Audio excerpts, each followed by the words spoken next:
sur cette grande soirée de hockey sur glace. C'est reparti après la pause de l'équipe nationale avec une grande soirée de hockey sur glace, la soirée des cartons avec le fait saillant pour Antoine. La fête à Fribourg, Davos s'enfonce et s'enfonce encore. Christophe.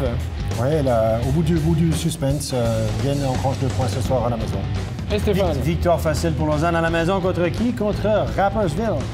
Bienvenue sur MySports pour cette émission Backcheck avec l'image du jour. C'est la lourde défaite de Genève Servette qui a complètement perdu la tête ce soir lors du match disputé à Berne avec énormément de pénalités. On va tout de suite voir quelques bagarres et donc Genève Servette qui s'incline lourdement. C'est l'image du jour.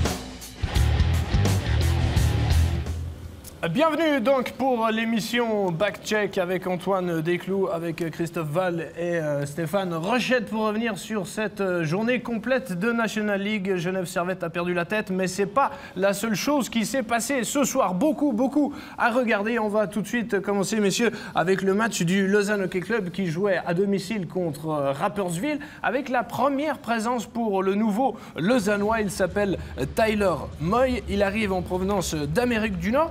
Qu'est-ce qu'on peut attendre de lui, Stéphane?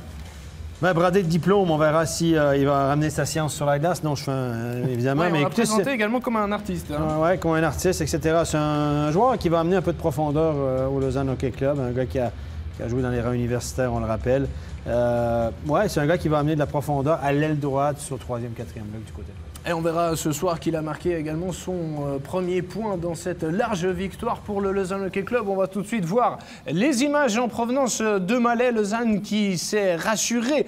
On sait que les Vaudois avaient perdu lors du premier duel cette saison contre Rapperswil en déplacement. Cette fois-ci, ça a été beaucoup plus facile pour eux avec l'ouverture du score qui est tombée dès la 4e minute de jeu avec Torrey Mitchells pour son 6e but de l'exercice. Lausanne qui s'est rapidement mis à l'abri. Antoine, ça a été un match parfaitement bien maîtrisé pour les Vaudois. Lausanne va bien mieux. Lausanne va bien mieux. On s'en rappelle que c'est justement à Rapperswil où ils ont commencé à se mettre dans le trouble il y a 1 mois et demi en arrière. Ils avaient perdu quelques matchs consécutifs.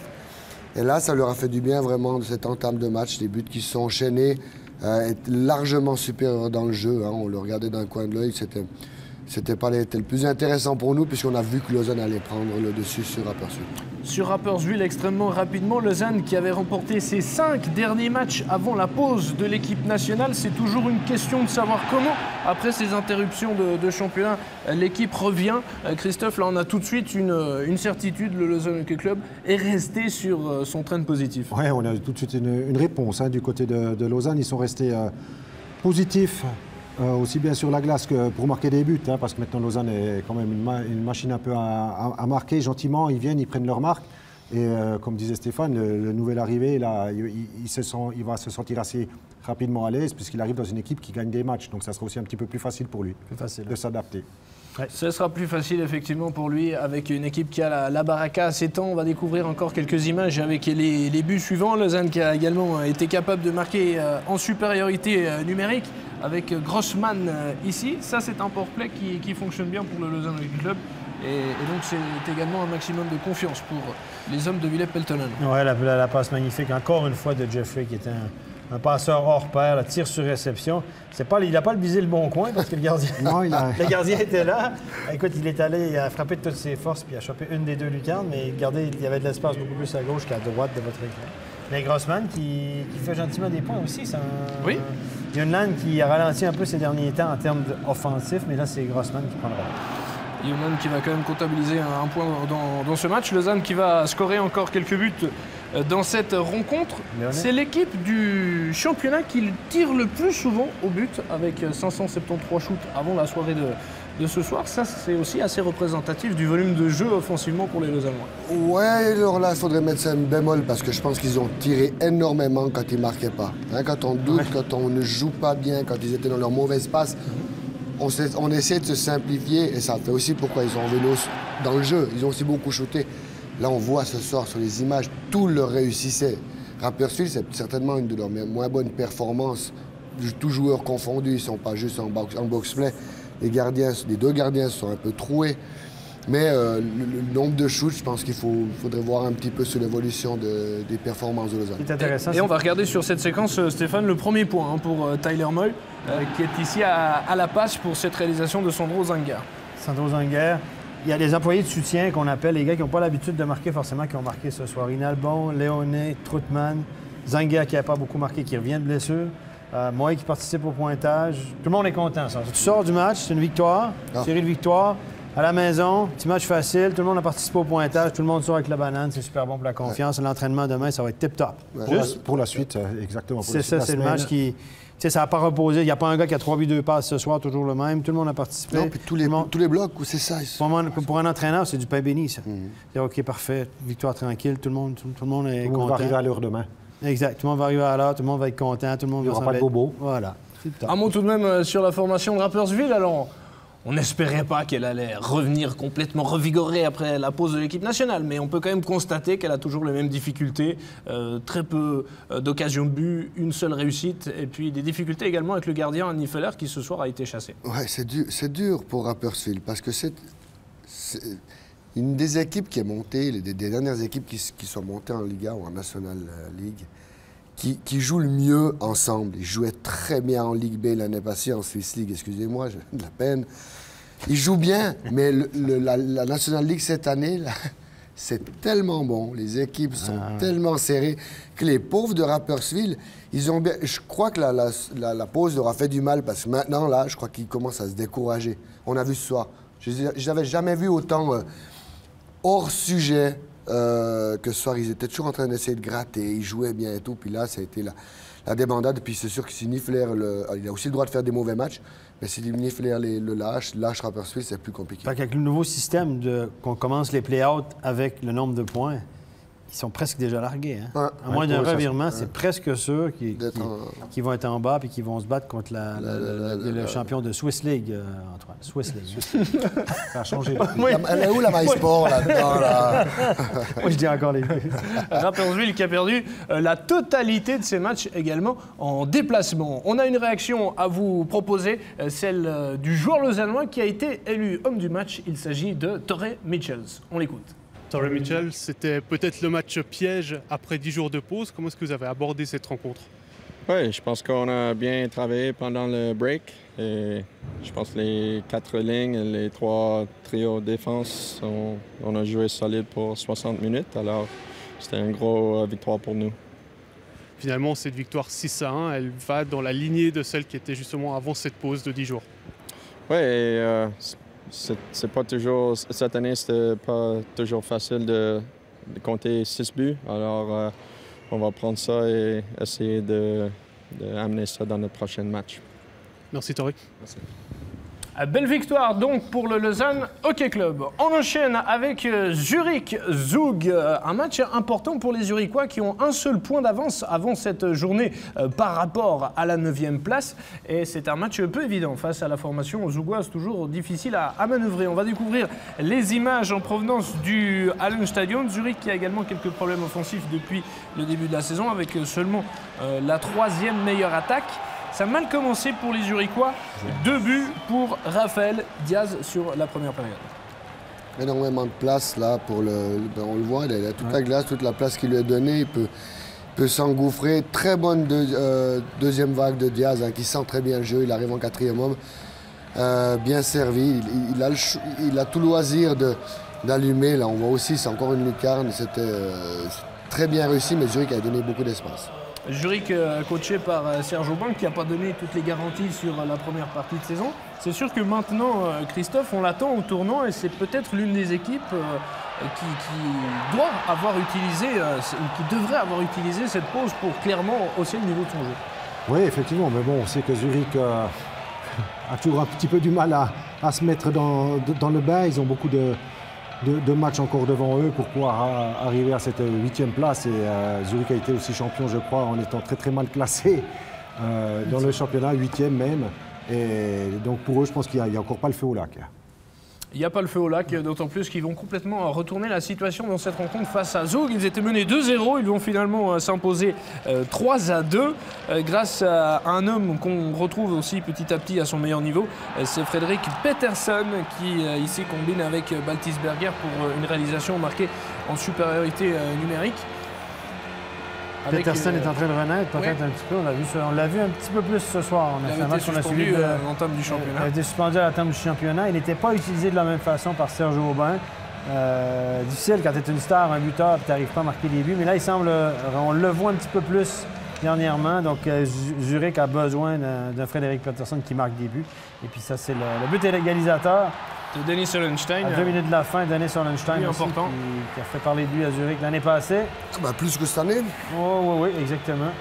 Et puis, on marque un but égalisateur important en toute fin de match. Et ça, c'est un coup dur pour Zug, puisque Zurich revenait de loin. Oui, et Zurich qui va faire la différence sur la prolongation avec un but de Maxime Noro. C'est assez intéressant à regarder. Il va garder la rondelle, c'est lui le numéro 56, là, durant de longues secondes. Il n'est pas attaqué. Les deux joueurs zougois se regardent. Ça libère suffisamment de place pour pouvoir décocher un tir du poignet. Oui, 3-2, victoire de Zug. Oui, on savait que Noro avait un slap shoot assez incroyable, mais là, c'est du tir du poignet, exactement la même force qui trouve la lucarne, qui fait chavirer le Halle Stadion. Ça, c'est un but qui fait du bien et qui offre donc la victoire aux Zurichois qui vont refaire le plein de confiance donc après la pause de l'équipe nationale. On va enchaîner avec le match du jour. C'était le choc au sommet entre Bienne et les Tigers. On vous disait au début de cette retransmission que c'était une surprise tout de même d'avoir un choc au sommet entre Langnau et Bienne, mais c'était le cas ce soir et on a vécu un match essentiellement tactique avec peu d'émotion, mais tout de même 4 buts dans le temps réglementaire. On va les découvrir tout de suite avec vous. Et cette première réalisation en faveur de Pedretti, le contrôle et la frappe enchaînée, c'était vraiment très talentueux. Oui, c'est un but mérité. C'est la seule erreur défensive qu'a fait Langnau de tout le tiers dans sa zone de défense. Un puck perdu, une petite erreur de marquage, regardez en haut de votre écran à droite. Une petite erreur de marquage sur Pedretti. Mais le but, c'était amplement mérité. 12-2 les tirs au tiers, 12-2 les tirs au but au premier tiers. Et c'est Langnau va s'en tirer parce qu'il va égaliser tout de suite après, quelques secondes plus tard. Oui, 24 secondes plus tard. 12-2, puis on finit le tiers 1-1. Donc c'est un petit peu un vol après le premier tiers. En vol après le premier tiers, ensuite il va y avoir une scène litigieuse alors qu'on revoit le joli geste de Chris de Domenico qui avait tenté sa chance l'année dernière en NHL. Il avait d'ailleurs disputé un certain nombre de matchs avec Ottawa, mais il a finalement préféré, enfin il n'a pas percé définitivement et donc il est revenu ensuite. La scène litigieuse, la voici avec un but qui sera finalement non validé aux Tigers. Christophe, selon vous également une bonne décision des arbitres? Oui, ils ont pris leur temps pour aller voir exactement la vidéo plusieurs fois et c'est le joueur de Langnau qui bouscule Jonas Hiller, qui perd ses appuis, qui fait un peu même il est plus face au jeu, donc bonne décision de la part des arbitres. Oui, très bonne décision. Le but donc qui n'est pas accordé, on en reste à un partout. Ce match qui va se décanter également dans la dernière période avec un but pour l'ancien Luganais Damian Brunner qui avait été blessé plusieurs fois la saison dernière et qui là va trouver la réalisation sur assistance de Kevin Fay. On pensait que c'était le but décisif qui allait offrir la victoire à Langnau, Antoine, mais ça n'a pas été le cas car les Tigers sont véritablement une équipe dans ce championnat qui se bat constamment et qui s'avère jamais vaincue. Ouais, on l'a dit alors. Bon, la 2-1, on pensait que c'était tout fait. Là, on voit une superbe déviation de Brunner. Hein. Il vient dans le slot, la canne sur la glace, sur le revers. Le Kevin Fay voit sa canne. C'est parfait, ça c'est à montrer à tout le monde. Ça aussi, c'est à montrer à tout le monde, là, dans les écoles de hockey, c'est de jouer jusqu'au bout. Avec la rage, on avait dit Domenico, qui a dû rester 3 minutes sur la glace, qui a essayé, qui a perdu... Enfin, ils ont outrepassé leurs réserves pour réussir à égaliser avant la sirène. Donc, au moment présent, oui, Bienne perd un point, Langnau en gagne un. ou bien perd un point. C'est selon, mais il y a deux beaux efforts dans ce match. Et ce qui est assez impressionnant toujours, c'est aussi la réaction des joueurs de Langnau qui peut-être plus que d'autres forment un véritable collectif lorsqu'ils marquent des buts. Là, ça a aidé, c'était à 8 secondes de la fin. Mais ça fait plaisir de voir cette joie collective. Et la formation montaloise va perdre car Bienne va s'imposer au tir au but. On va voir celui qui a fait la différence. C'est Mathieu Chantré qui lui aussi doit obtenir un nouveau contrat pour la saison prochaine. Un petit argument à glisser auprès de ses employeurs éventuels pour l'année prochaine, Stéphane? Oui, écoutez, il est habile à ce petit jeu. On l'envoie régulièrement shooter. C'est une loterie, mais je pense qu'on a confiance. Moi, j'aime bien, parenthèse sur M. Chantré, j'aime bien la saison qu'il fait. On l'a vu en powerplay. Je pense qu'il a un rôle, il n'y a pas tant de temps de glace, mais il a un rôle important dans cette équipe. Oui, et puis surtout, alors, déjà dans le vestiaire, hein, c'est un gars qui est super important. Et surtout, cette année, actuellement, il n'est pas encore blessé. Ouais. Il a eu beaucoup de soucis ces dernières années où c'est qu'il manquait pratiquement une dizaine de matchs, donc c'est pas facile pour lui. Mais c'est un gars vraiment important dans le groupe. C'est un capitaine qui fait pas de bruit, mais qui est toujours là. Et en plus ce soir, c'est le but vainqueur. Ouais, de l'extérieur, on ne connaît pas. Je pense que ça a l'air d'être un personnage qui est important dans le vestiaire, qui a l'air bien serein, qui doit faire son boulot. Il est capitaine depuis longues années. On pensait qu'il... C'était déjà la saison peut-être de trop, qu'on le garde encore, parce que c'est un personnage.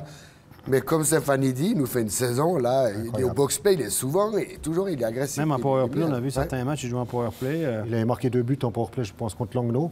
Exactement, c'est ce que j'allais dire, c'était contre Langnau, il me semble. Donc, écoutez, moi, je pense qu'un gars comme ça, tu leur signes à quoi, 34 ans, 35 ans?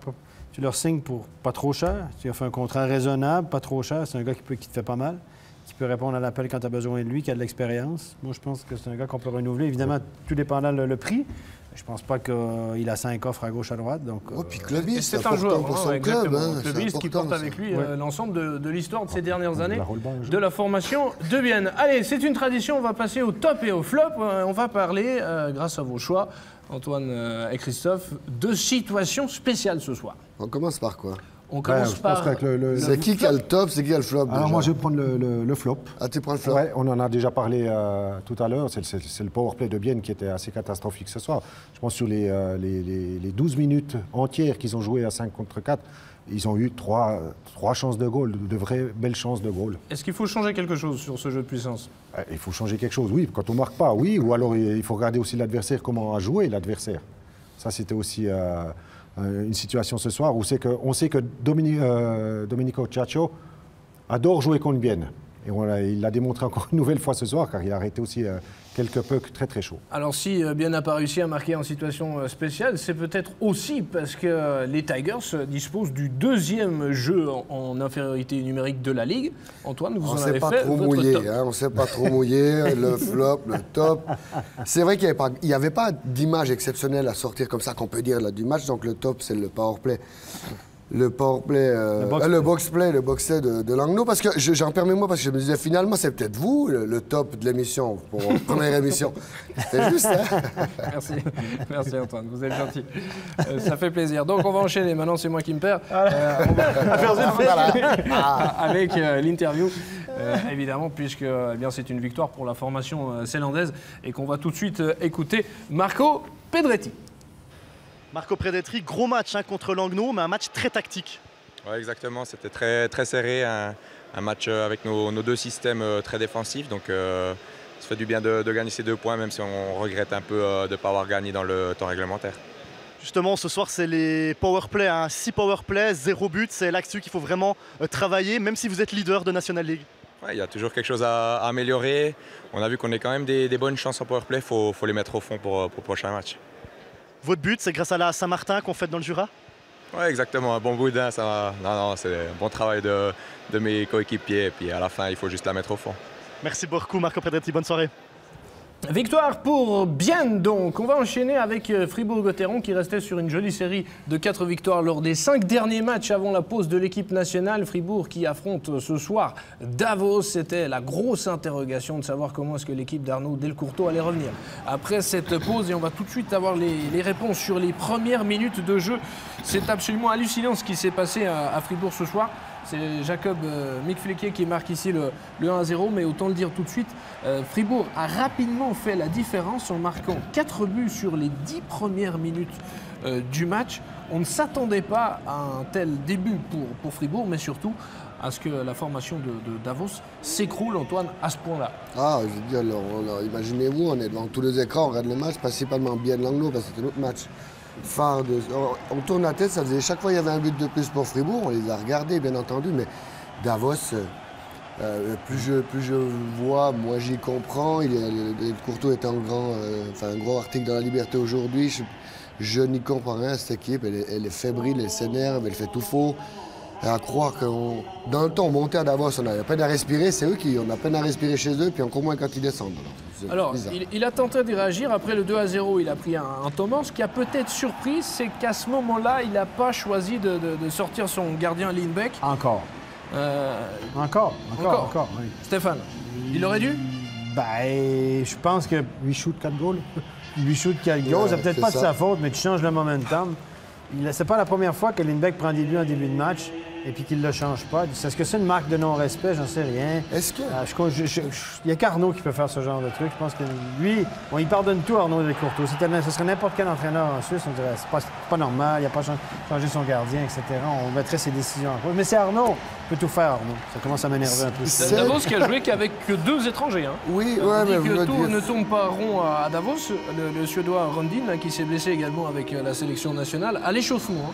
Pour dire que lorsque ça tourne mal, ça tourne véritablement mal. C'est sûr que c'est compliqué. Voilà la réaction du gardien. Sen était quand même 3e gardien cette semaine, enfin un des 3 gardiens avec l'équipe nationale. Il joue quasi pas. Stéphane, tout d'un coup, relève. Est-ce que les joueurs veulent jouer pour le Suédois? Comment ça se passe? Il faudrait qu'on aille voyager un peu à Davos ou voir cette équipe, parce qu'il y a 100% de choses qui sont inverses à ce qu'on a vu pendant les 15 dernières années. Et surtout là, on n'a pas l'impression que le temps de la pause a été utilisé pour modifier quoi que ce soit. Le sentiment, c'est d'avoir retrouvé la même équipe de Davos que celle qu'on avait quittée il y a 10 jours. Absolument, des fantômes. Des fantômes. 5-0 par Rossi. C'était le 5e but concédé par le gardien Lindbeck sur les 17 premiers tirs au but. Alors le point positif, c'est pour Fribourg-Gotteron. Là, on a vraiment emmagasiné un maximum de confiance. Notons au passage le 599e point de Julien Sprunger, donc qui est tout proche de réaliser son 600e point en Ligue nationale. Hein. Oui, c'est énorme. À souligner. Oui, chapeau pour lui. Pas mal. Mais Bikoff qui a joué un bon match ce soir, a fait plein de points, 3 points pour Bikoff, qui était sur 3 des 5 premiers buts. Les esprits se sont échauffés un peu. Jim Slater a eu mal à partir avec Young. On s'est lavé la figure mutuellement avec des gars de hockey et Dieu sait que c'est pas très agréable. Non, effectivement, c'est pas très agréable. Le seul petit point négatif pour Fribourg, c'est d'avoir finalement concédé un but, celui d'Enzo Corvi. Donc le score final, 6-1 en faveur de Fribourg-Gotteron. On va vous proposer également une réaction, celle de l'attaquant Julien Sprunger, qu'on écoute tout de suite. Julien Sprunger, victoire ce soir contre Davos, 6-1, 4-0 après moins de 10 minutes. Comment on gère ce genre de match? Écoutez, je crois qu'on l'a bien géré. C'est vrai que c'est pas évident. On savait que c'était le genre de match un peu piège. Davos est dans une phase très difficile.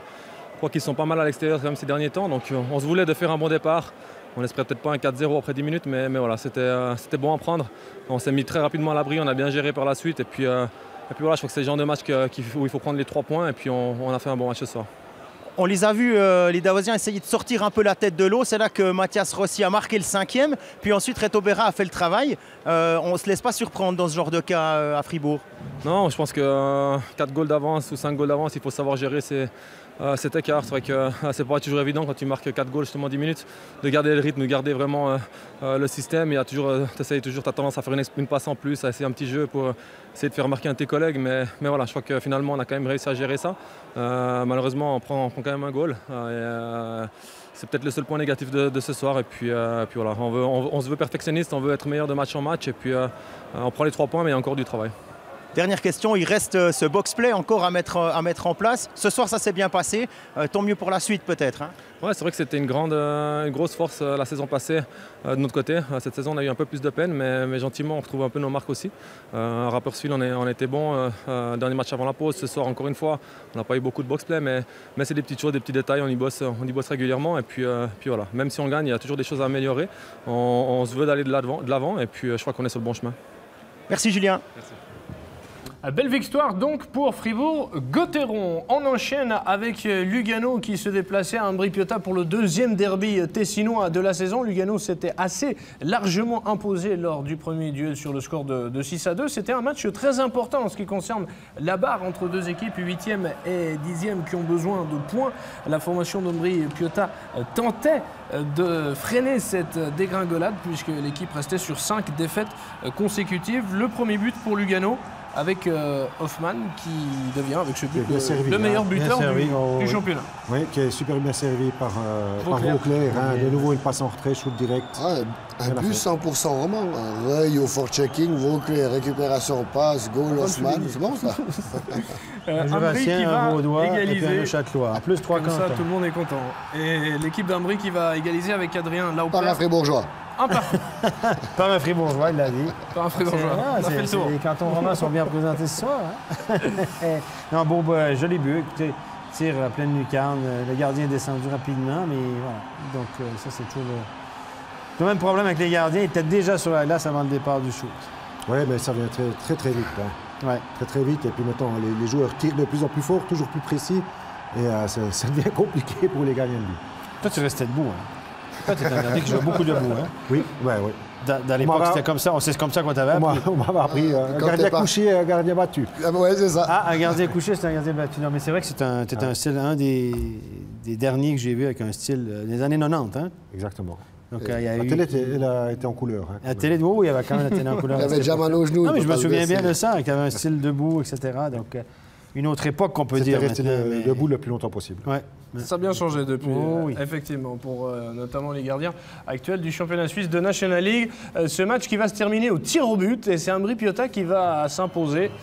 Cette fois-ci, il n'y a pas grand-chose de roman. Là, c'est Marco Muller qui marque le but, qui offre donc 2 points à la formation d'Ambri-Piotta, qui jouait sans son capitaine D'Agostini, sans Fora qui est revenu blessé après la Deutschland Cup, mais qui jouait avec Kubalik. C'est une victoire importante pour les Tessinois du haut, de celle qui peut relancer la formation Bianco Blue après 5 défaites consécutives, là, de repartir en gagnant contre Lugano. Oui, un derby. Alors, ça, il faut toujours gagner. Hein. Moi qui joue à Lugano, je sais ce que c'est de perdre un derby.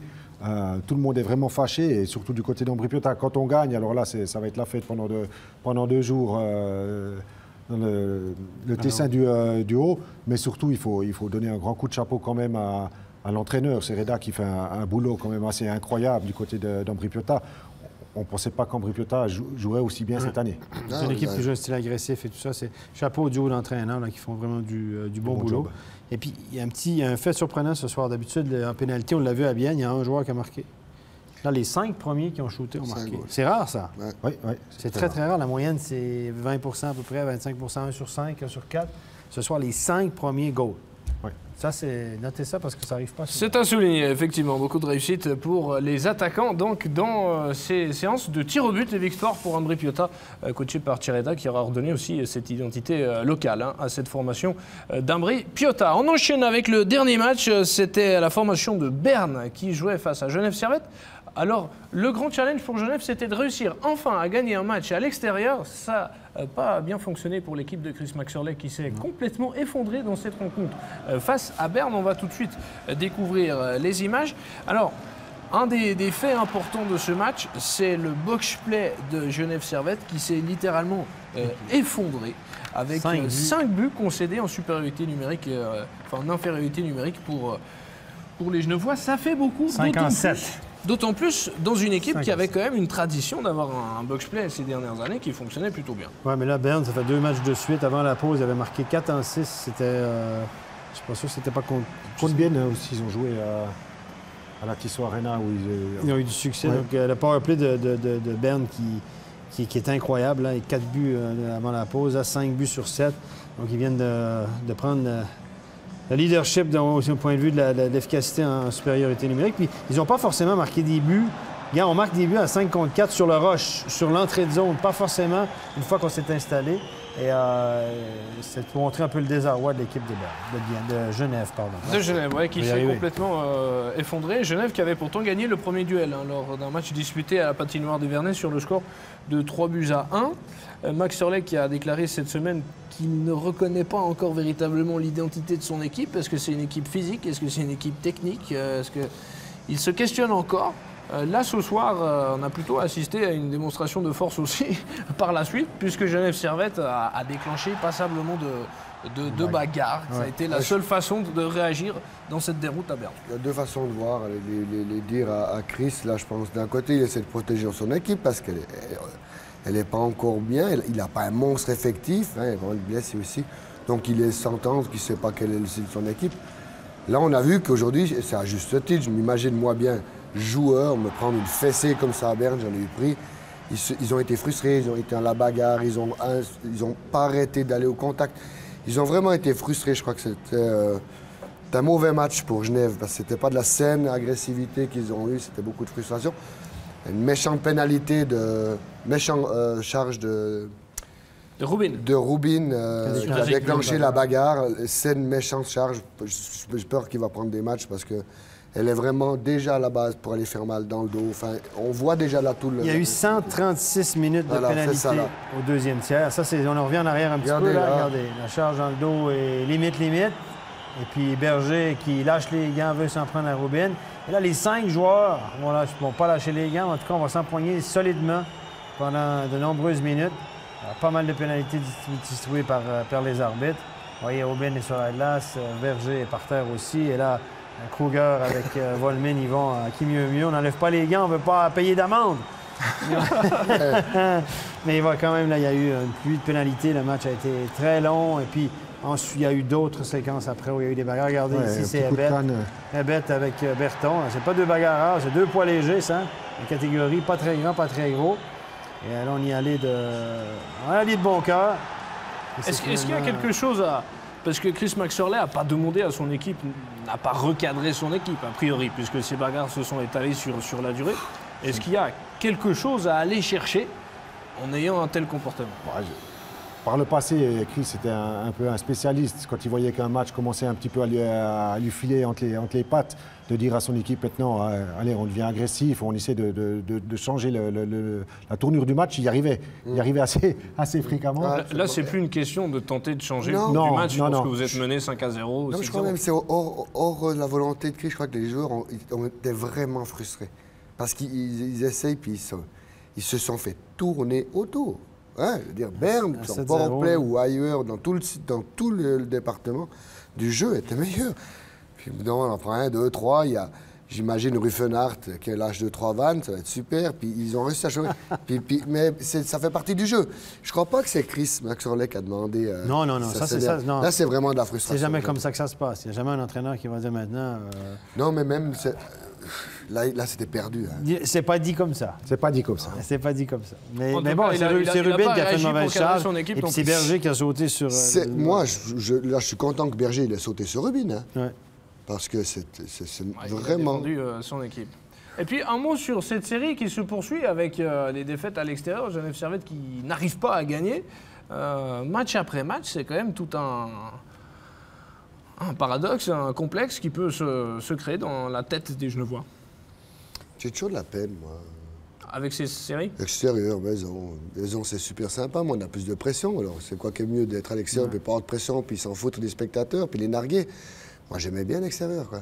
Donc, non, mais finalement, on arrive à prendre du positif partout. À la maison, si vous devez gagner, vous avez votre public. Si vous faites une mauvaise passe, puis vous commencez à vous faire siffler, là, c'est pénible. À l'extérieur, si vous arrivez à commencer à faire douter l'équipe qui reçoit, c'est du pain béni. C'est vous qui avez à Berne, c'est rare que le public siffle leur équipe. Hein. Mais si vous arrivez à ça, ça décuple les forces. Donc, les deux sont jouables. Moi, je n'aime pas tant quand on parle de mieux à la maison qu'à l'extérieur. Parce qu'il y a 2 fois, c'est un autre challenge, mais il y a la possibilité de prendre le dessus. Toujours est-il que c'est donc une nouvelle défaite à l'extérieur pour Genève Servette. Une réaction là aussi à vous proposer, celle du défenseur Arnaud Jacquemet. On l'écoute tout de suite. Arnaud Jacquemet, drôle de match, mais grosse contre-performance ce soir. Oui, quand tu perds 7-0, c'est clair, on ne peut pas dire que c'était un bon match. Donc voilà, on s'est nouveau un peu perdu dans nos pénalités. On a bien commencé le match, les premières 10 minutes elles étaient bonnes. Et après, voilà, ils marquent sur leur première power play. On n'arrive pas à leur répondre sur notre premier. Et puis voilà, les goals après, ils défilent. Et voilà, on perd un peu les nerfs. Voilà, on a essayé de montrer les réactions, on a essayé de jouer les uns pour les autres comme on a dans ces moments-là. Maintenant, il faut pas seulement jouer les uns pour les autres quand il faut se battre, il faut aussi jouer les uns pour les autres à 5 contre 5. Et puis, il va falloir faire mieux en cette fin de semaine. C'est vrai que depuis quelques temps, on pointe l'indiscipline. Il y a clairement un problème actuellement en infériorité numérique avec encore 5 buts reçus ce soir. Oui, bien sûr. Voilà, je pense que pendant longtemps, on était très bon à 4 contre 5 cette saison. Les 4-5 derniers matchs, voilà, il y a tout qui rentre. Peut-être on bloque moins les shoots, mais bon endroit, on fait moins l'effort qu'il faut. Et puis voilà, quand tu prends 5 goals à 4 contre 5, c'est clair que tu ne vas pas gagner un match. Merci bien. Voilà, grosse défaite donc pour Genève Servette. On va découvrir les conséquences d'ici quelques instants. Maintenant avec les tableaux, les classements de cette National League. Regardez donc les résultats. C'était vraiment la soirée des casquettes avec des gros scores, notamment de Berne. Donc 7-0 contre Genève, 6-1 deux fois pour Fribourg-Gotteron et pour Lausanne. Le succès important de Zurich après prolongation est celui du leader Bienne qui a fini par se débarrasser des Tigers. Le classement. Plus de victoires à la maison. Oui, que des victoires à la maison. Le pas assez d'Antoine Desclous dans les équipes ce soir pour jouer à l'extérieur. Pour constater que Bienne est toujours leader, mais que si Berne gagne son match en retard, eh bien, les ours reprendront la tête du classement. Un des enseignements, c'est quand même Lausanne qui se retrouve 5e avec 31 points. C'est 6 victoires à 3 points là, qui font vraiment du bien pour les Lausannois. Fribourg 3e. Fribourg 3e, Lausanne 5e. Avec un début pas si facile pour Fribourg. Dans ce championnat. Perdu les 3 premiers. Exactement. Puis vous voyez, 11 points entre 2e et Genève qui est 10e. Ouais. 11 points, on a déjà beaucoup de... C'est incroyable. Lausanne, 6 matchs gagnés, se retrouve 5e. Ils sont revenus là où on les attendait. C'est juste passionnant, là. Oui, absolument, mais c'est passionnant, le championnat. Ouais. Absolument passionnant, tout comme celui de Swiss League. On jouait également ce soir. On va jeter un petit coup d'œil sur les résultats avec les tableaux. La Chaux-de-Fonds, le leader de Serge Pelletier, qui a gagné au tir au but contre la formation de Zug Academy. La victoire d'Olten 6-2. Succès pour Langenthal. Et puis le match qui a joué à Viège. C'est pas 14-11. Ça va se disputer le 14 du 11. Je regardais, je disais ça, c'est un carton. Il y a un petit point. Et non pas 2 petits points. On y sera d'ailleurs, le match sera présenté en direct. MySports avec Stéphane. Oui, exactement. On sera sur place pour commenter ce match. Juste le classement, mais dire que le match à Zug Academy ce soir s'est disputé devant 91 spectateurs à Zug. On pensait que c'était un record négatif, mais non. Grâce au père à Guy Tseka l'année passée, un match s'est disputé devant 75 spectateurs. La Chaux-de-Fonds qui est en tête. Cette histoire, la Chaux-de-Fonds qui est en tête et qui est toujours meneur. Ajoie qui fait bien aussi. Nos clubs vraiment en Ligue B qui vont drôlement bien. Ils vont bien et ça nous fait évidemment plaisir, tout comme... J'ai dit la Ligue B encore, hein? Ah, je te pardonne. Allez, merci messieurs, on arrive au terme de cette très belle soirée. Merci Antoine pour vos analyses, merci Christophe également. Merci. Merci Stéphane, et puis rendez-vous déjà demain donc, pour le prochain studio de MySports, délocalisé. Non, on a un studio sur place. Mais studio sur place, exactement, pour être au plus proche de l'événement. Et merci à toute l'équipe technique qui a réalisé cette émission. On vous souhaite une excellente soirée et à très vite, donc dès demain. Ciao!